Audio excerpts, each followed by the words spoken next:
air dan juga dampak. Kamu lagi ngapain kan, Sa? Aku lagi lihat tentang berita kekeringan, katanya karena perubahan iklim.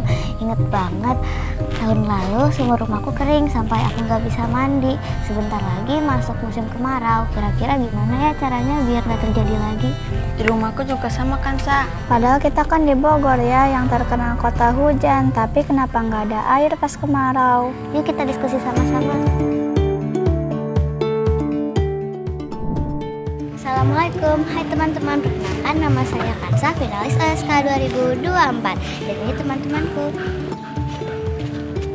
Hai, namaku Yumna. Hai, namaku Raja. Kami dari SD Generasi Ahad High School Bogor. Kami ingin beraksi untuk bumi.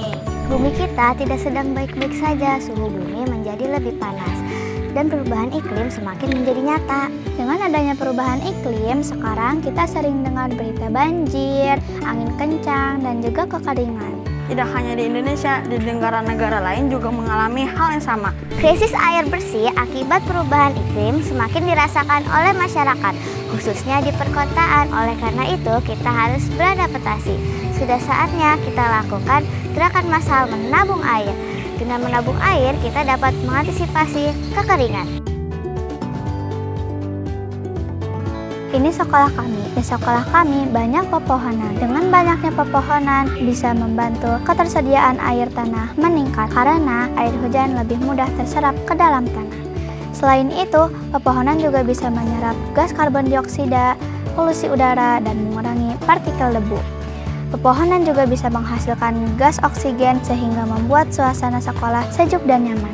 Selain penghijauan, kami juga telah membuat lubang resapan biopori. Lubang resapan biopori adalah suatu teknologi yang memanfaatkan sampah organik untuk menghidupkan makhluk-makhluk kecil. Makhluk-makhluk kecil itu berprofesi sebagai penggembur tanah untuk meningkatkan kapasitas infiltrasi air saat turun hujan.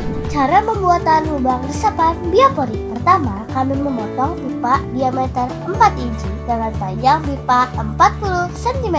Kemudian tutup pipa tersebut kami lubangi. Setelah itu, kami menggali tanah dengan alat bor biopori. Setelah tanah bolong, kami masukkan pipa tadi. Lalu pipa tersebut diisi dengan sampah organik, sampah dedaunan yang sudah kering. Setelah beberapa minggu, daun kering dalam pipa biopori bisa diambil kembali menjadi pupuk. Ini adalah proyek inti kami, pengolahan limbah greywater. Limbah greywater adalah limbah yang berasal dari aktivitas dapur, cuci pakaian, dan mandi. Biasanya limbah air greywater dibuang ke saluran air, lalu mengalir ke sungai, kemudian ke laut. Pada percobaan kami, air greywater kami filter menggunakan zeolit, arang, dan busa. Kemudian air hasil penyaringan dimasukkan ke tanaman air apu-apu yang kita sebut dengan sistem Ecotech Garden. Hasil percobaan kami ada pada tabel di bawah ini. Tabel ini menunjukkan bahwa pH air greywater sebelum diberi perlakuan cukup asam. Setelah kami filter dan diberi tanaman air apu-apu, pH-nya menjadi 7,6.